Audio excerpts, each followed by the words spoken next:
So Treasury's decision to exempt Eskom from disclosing irregular and wasteful expenditure in its financial statements has been described as concerning, irrational and reckless. And that's despite allegations of corruption, persistent load shedding and ailing infrastructure at the utility. Eskom has, however, promised that there won't be any abuse as a result of this exemption and is committed to fair procurement processes and systems. Let's make sense of what else we need to know now. Bring in Professor Mark Swilling, who's co-director of the Center for Sustainability Transitions at Stellenbosch University. Prof, it's lovely to see you as always. Thanks for making time to speak to us. I wonder if you've caught sight of today's front pages, at least some of them speaking of Eskom getting a free pass, free rein in order to evade accountability and transparency. What do you understand is the reason behind this exemption? Well, what's emerged in the public domain are two different reasons. The one is the leaked correspondence between the Eskom board chair and the minister, where the Eskom board chair is referring to weak internal controls and various other systemic challenges that Eskom is facing as the basis for the application for the exemption. And then we have the statement, the public statement by Eskom released late yesterday, which essentially says we are improving, we need a little bit more breathing space, and we don't want this permanent bloodstain on us from state capture continuing to persist through our financial statements into the future. We need to be given a chance to turn over a new leaf. So there are two very contradictory positions or statements coming out of this. I think what we should recognize is Eskom is under huge pressure, and they have been pretty much hollowed out in terms of their capacity, and they are trying to improve under extremely difficult circumstances. And there are recommendations by the Zondo Commission on how the financials of SOEs should be restructured. So at this stage, we don't really have enough information. There's a very low trust environment, and everybody is suspecting the worst, which is unsurprising. Absolutely, and yeah, perhaps some people might say justifiable.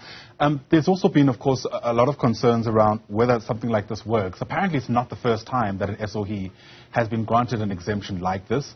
Again, to your knowledge, is the desired effect usually realized when this exemption is granted? Yeah, I mean, it's true. Transnet has had it before, but also other SOEs have had these kinds of exemptions. So it is nothing new. And the challenge is irregular expenditure is not such a great problem to get exemption for, because that's often about the dysfunctionality of the Public Finance Management Act when it comes to procurement, especially speedy procurement. But wasteful expenditure is what is causing everybody to become very suspicious.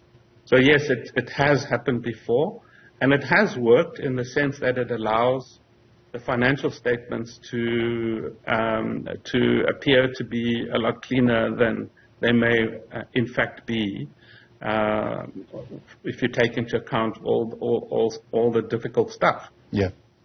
And that's the operative word, right? The statements appear to be cleaner than they actually are.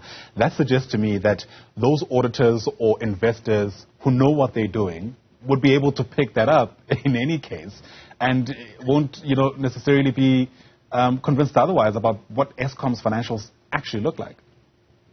Yeah, and we've also been given two messages on that. On the one hand, the correspondence between the chair of the board and the minister refers more to the effects on rating agencies, on the rating of Eskom.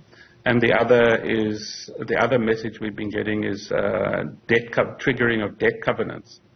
Exactly what is the primary driver, therefore, has been left to speculation. So I mean, on the one hand, one can say this is just a really badly handled affair, and should have been better handled, better communicated, rather than having the explanations afterwards, plus leaks. We should have had a much clearer, sane kind of framing of what was to come before the end of before the financial statements were released, which was on the same day that the exemption was released, which also causes suspicion.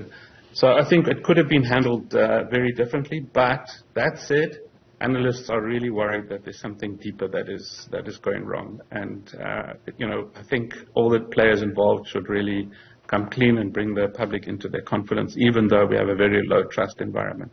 Right.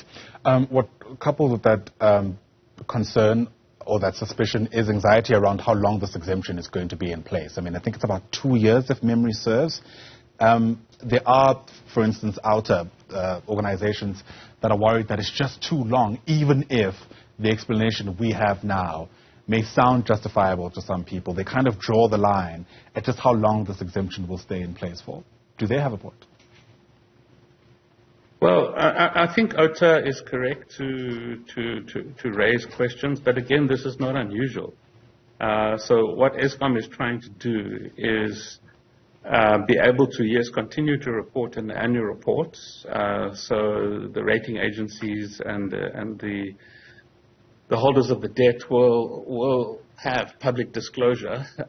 It's just the financial statements that are going to kind of, if you like, be cleansed. And what Eskom is trying to do is establish a new baseline, so that in subsequent years they don't have to report on stuff that has gone wrong in the past, especially during the state capture years, but also subsequently, on a continuous basis, and in that way compromise their statements and risk qualified audits into the future.